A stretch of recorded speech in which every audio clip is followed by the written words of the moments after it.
Ever since Gregory was first introduced to us in Security Breach, the FNAF community has been trying to figure him out. At first his intentions seemed pure, trying to help out his friend Glamrock Freddy and discover the mysteries of the PizzaPlex. But after really looking into the events of Security Breach and listening closely to what this mysterious boy has to say, Gregory doesn't seem quite like the hero he wants us to believe he is. At this point, I think most of the FNAF community can agree the books have at least some lore implications, and after reading the short story GGY in the 5th book of the Tales from the PizzaPlex series, I feel we really start to get an idea of what Gregory is all about. That little story that says a lot is going to be our main focus in this video. If you haven't already, please check out part 1, which features signs and evidence throughout the Security Breach campaign that the true events of the game could all have been changed into a fabricated story by Gregory to push his own narrative. How exactly does the story GGY begin? In a creative writing class. Put on those lore hunting lenses, my friends. Tales from the PizzaPlex number 5, The Bobby Dots Conclusion. GGY is the first story in the book and begins with a student named Tony in his creative writing class with his 2 other friends. They all came up with pen names for their current writing assignment. Tony's pen name is Tarbell, a famous reporter because Tony wants to someday be a reporter, which helps guide his curiosity throughout the rest of the story. Tony has 2 other friends in this class, working on the assignment with him. One wants to be known as Boots, as in Puss in Boots. Clever cat, that's me. His other friend, who's one of the smallest boys in their class, is described as skinny with pale, weak-looking skin and big brown eyes. This friend wants to be known as Dr. Rabbit. How interesting. And how does their teacher describe their writing assignment? As the very description of how these books work with the FNAF lore. A mystery while also wrapping it in subplots that seem to have nothing to do with the plot, but actually are essential to it. Let's break down that sentence. A mystery, the lore of FNAF, while also wrapping it in subplots, the FNAF books, that seem to have nothing to do with the plot, but actually are essential to it. This was proven with how we were introduced to the Mimic through the books. With the assignment given, Tony wants to start brainstorming ideas for their story. Boots and Rab thinks the stories can wait and wanted to hit up the arcades at the PizzaPlex. Yeah, I bet they do. This frustrates Tony, who keeps pushing to start work but tags along. Once at the Plex and the Fazcade, Tony parts ways from his friends in search of an idea for their story and starts strolling up and down every aisle to watch people play various games. Something he noticed about the games is that they all seem to have a top score with the same name displayed at number 1, GGY. This person's score was far beyond any others posted. Who was this player? How did they manage to get these impossible scores? This was the perfect mystery for Tony to solve and turn into their story. He began asking around the arcade if anyone knew who GGY was, yet no one did. Not even the guy who was always at the arcade. I asked around and no one has seen him play, he said. He's like a ghost. His scores are high. Way too high. This would make sense with the theory that Gregory was at the PizzaPlex after hours and why certain security doors opened to the height of a child to allow him to pass through. As Tony started to walk toward the Fazcade exit, something caught his eye. He was being watched by one of the animatronics, Glamrock Freddy.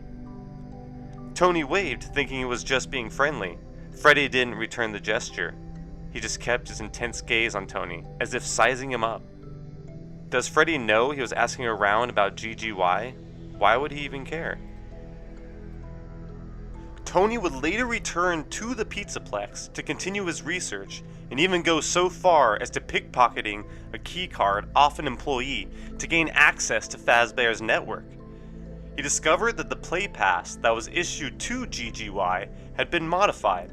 Most play passes were designed to give tokens for players, but GGY's was more like a security badge that would allow him into an employees only area. The card issued to GGY, according to the computer, had more than just the usual barcode.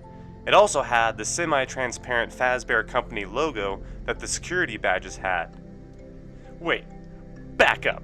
Did the Fazbear Company themselves issue this card to GGY? Did they know about Gregory the whole time? This adds weight to my theory that the company let Gregory roam the PizzaPlex in certain areas. Yes, Glamrock Freddy doesn't recognize Gregory at the beginning of Security Breach, but remember, he was put into safe mode, so he is no longer connected to the main network. Tony saw that there were 3 names listed next to GGY who allowed them access to the Plex after hours. He can only make out the first few letters of their last names before almost getting caught. Tony manages to get away and later receives a mysterious email that wants him to come and meet the sender at a park alone. Tony hesitated at first, but decided to do the meetup. It ended up being one of the players he met at the PizzaPlex when asking around about GGY. Turns out they had some hacking skills and wanted to warn Tony of what they found out. They were looking at the coding for the behavior of the animatronics just for fun, and found strange lines of coding with random G's and Y's embedded into them. They believe it was the signature left by the hacker. For some reason, GGY wants to control the animatronics in a very specific way.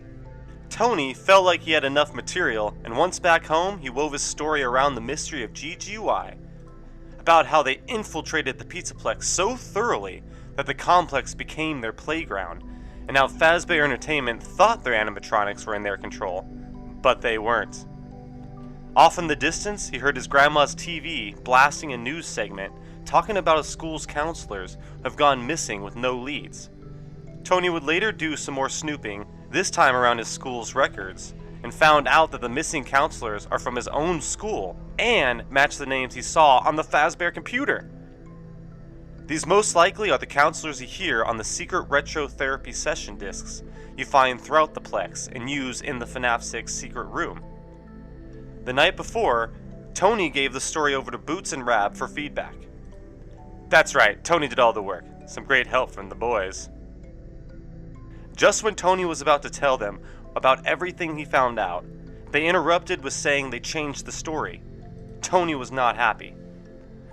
The line that described GGY's high scores were replaced with, GGY was the wizard's most favorite apprentice. GGY's control of the animatronics was changed to, an animatronic supervillain who went into battle with a tentacled monster. They had ruined his story. All Boots had to say was sorry they did so much. They were just trying to make the story more entertaining. Sound familiar? Security breach? After turning in the assignment, Gregory stepped toward Tony, and the story ends with him saying, Listen, how about you meet me at the PizzaPlex when you get out of here? In an hour or so. I have some people you want to meet.